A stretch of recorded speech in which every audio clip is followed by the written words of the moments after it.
students at home, how are you doing? I hope you're doing fine. I want to welcome you to the first e-learning lesson on economics.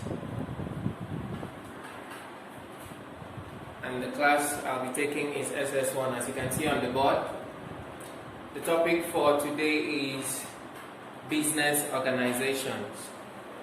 Business organizations. If you can recall vividly, before we observed the holiday, I had started a kind of brief explanation on this topic, and I know in the class we were able to identify the types of business organizations, and the first one we dealt with was sole proprietorship. Others are partnership, limited liability companies made up of public and private, cooperative societies, and then finally public corporations. But we are going to start with the first one, which is sole proprietorship.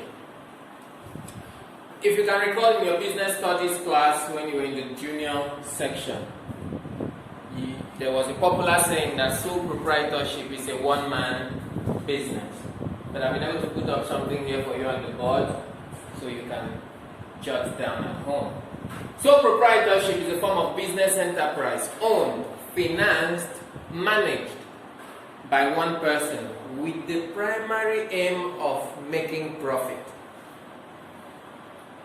Examples of sole proprietorship are farming, hairdressing, singing for those of us that are musicians, traders, barbers, medical doctors, etc. All these are various forms of one-man business. Why are they called one-man business? It's because one man sets them up on his own and can run and manage it on his own conveniently, with or without the help of any person.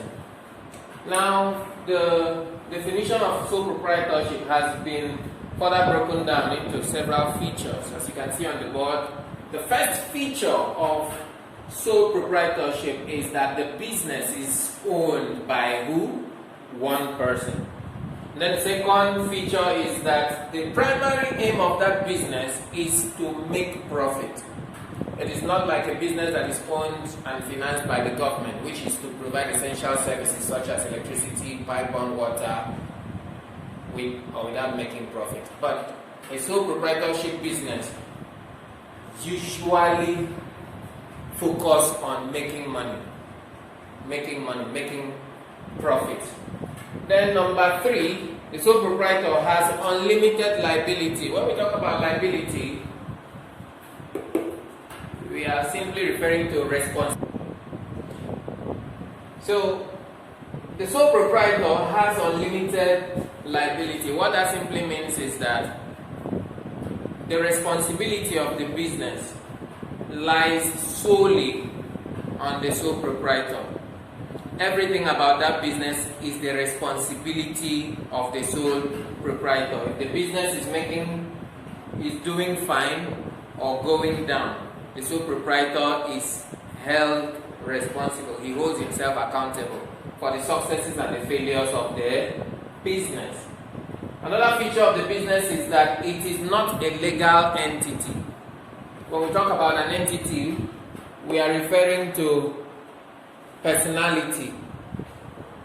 The business is not a legal person, meaning that the business cannot sue somebody to court and cannot be sued to court. In other words, the business and the sole proprietor are just one and the same. So the business does not have a personality of its own, which is distinct or separate from the sole proprietor. And then number 5, the business is controlled and managed by the proprietor himself. Of course, from the definition that explains it. A business owned, managed and financed by one person. And then finally, the lifespan of the business depends on the owner. What that simply means is that the business can die at the death of the owner. The business ceases to exist at the death of the owner. Most one-man businesses have folded up simply because the owners of those businesses died. So the lifespan of that business depends on the owner in most cases. Now let's look at the sources of capital for sole proprietorship. When we talk about sources of capital, we are looking at the means through which this business can be financed and sustained. One of such means is by personal savings. A sole proprietor uses his personal money to start up his business, to manage it, to finance it. Sometimes when his money is not adequate, he looks to the next option, which is borrowing from friends.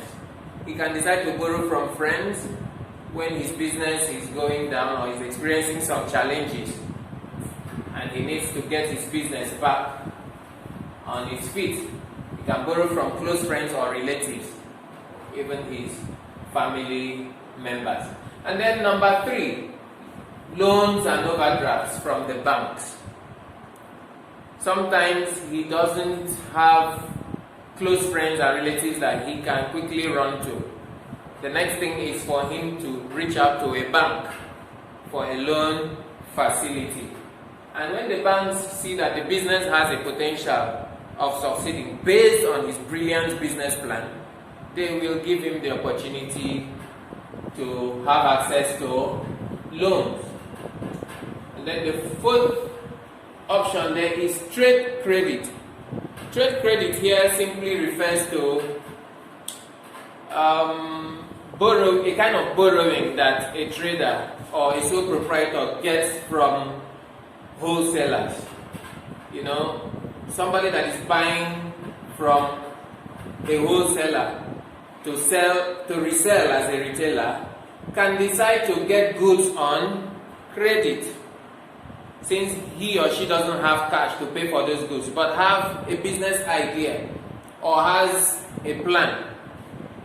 He or she can decide that this wholesaler should give him those goods on credit, and after selling, he will return the money to the wholesaler, and then the profits become his. Through that profit, he can plow it back to the business and expand his business. And then the 5th option there is grants and loans from the government. Sometimes the government can decide to give soft loans to small and medium scale business enterprises, and all these business enterprises we are talking about are usually sole proprietorships. Examples of such that happened in Nigeria, that was I think last year, was when the Buhari administration was giving trader money to market women and all that to help them fund their businesses. I think it was about 30,000 naira trader money. Now let's look at the benefits or the advantages of sole proprietorship. The first advantage is that it involves small capital. Small capital. With a little capital, you can start up a business of your own, even as small as selling pure water. Are you aware that a bag of pure water is just about between 100 naira and 150 naira? Let's go by the former price, which is 100 naira. With 100 naira, you can buy a bag of pure water, make it cold, sell it, and get 100% profit, which is total sales will be 200 naira. You have now made some money for yourself. And if it favors you more, you reinvest it, you get 400 naira. By the time you reinvest it, you get 800 naira. Before you know it, you are growing. So with as little as 100 naira, a sole proprietor can start a business. It is easy to manage. That's another advantage of sole proprietorship. Because it is one man that is involved, he does not have people that will complicate things for him. He knows exactly how he wants his business to be run. He runs it that way. without complications because many hands are not involved. And then number 3, quick decisions are easily taken, just like I said earlier, because many hands are not involved. He does not have co-owners to that business. He can easily decide what he wants for his business without being hindered by someone out there who also claims ownership to that business. All profits of the business belong to the owner and to the owner alone. He does not need to share his profits with anyone. And so he is satisfied with the fact that he is working hard for himself so that he can enjoy the profits for himself as well. And then there is privacy in conducting business affairs. His business secrets lies with him. He knows the means, the ways through which he runs his business to become successful. So he does not need to share his business information or how much he's making to members of the public, as the case is with public enterprises, which are also forms of business organizations. And then there is a close relationship between the owner of the business and the employees. If he decides to pay people to work for him in that business, because he is always there to run the business, he will always know how to direct his employees, and his employees feel his presence very often. In that same manner, there is a close relationship between the owner and the customers. The presence of the business owner in his business outfit will always make the customers to have face-to-face contact with him. They can tell him about the areas they want him to improve. They can tell him about the kind of goods they need, the quality and all that. So he has interaction with the customers and he can make improvements to his business. That is on the advantage side. Now let's look at the disadvantages. The disadvantages of sole proprietorship business. The first disadvantage is that the death of the owner may lead to the end of the business. Most businesses have folded up. Businesses like Inyamete and so on, they have folded up because the owners died.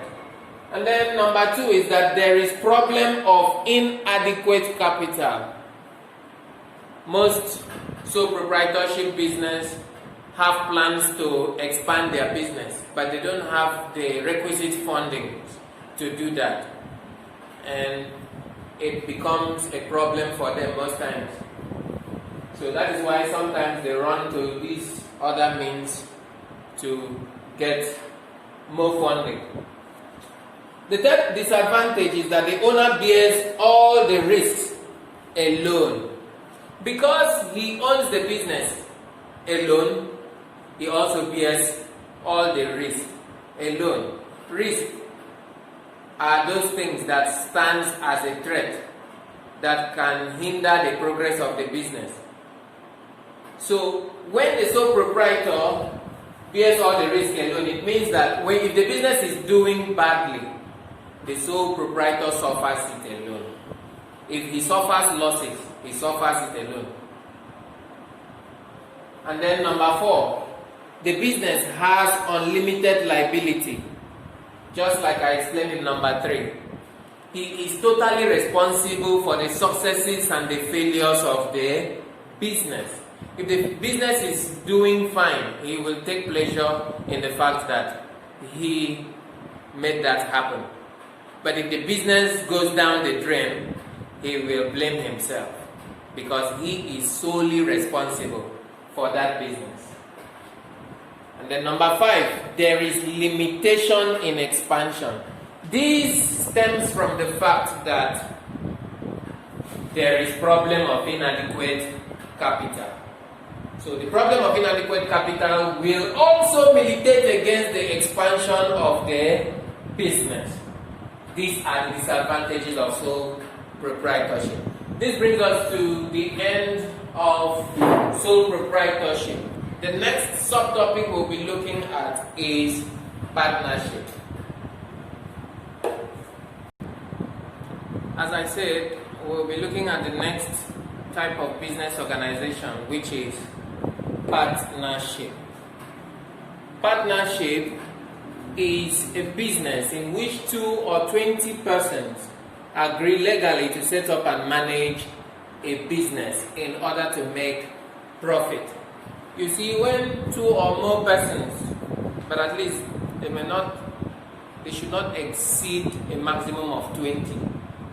If they come together, pool their resources together, and decide to start a business so that they can make profits and share these profits among themselves as well, that kind of business organization is known as partnership. Examples of partnership in Nigeria are Ibeano and Sons Enterprise, Fawehimi and Company, it is a law firm, etc. Some people can decide to partner with their husband. Some can partner with their wives to set up and manage a business. Now, partnership has several features. When you see these features, you will know that this is a partnership business. The first feature is that partnership is owned by 2 to 20 persons. Like I said earlier, the minimum number of persons in partnership business are 2, and maximum are 20. Then the second feature is that the main objective of the business is to make profits. This is similar to what we have in sole proprietorship, to make profit. And then the third feature is that the partners have unlimited liability. Remember, I told us that liability simply means responsibility.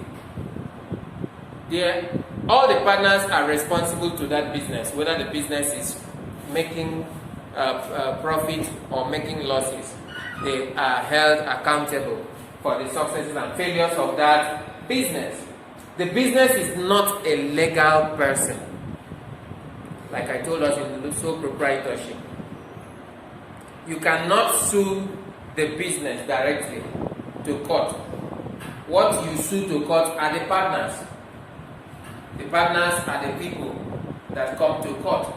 But you see, public enterprises, you can sue the business to court because the business has a personality of its own,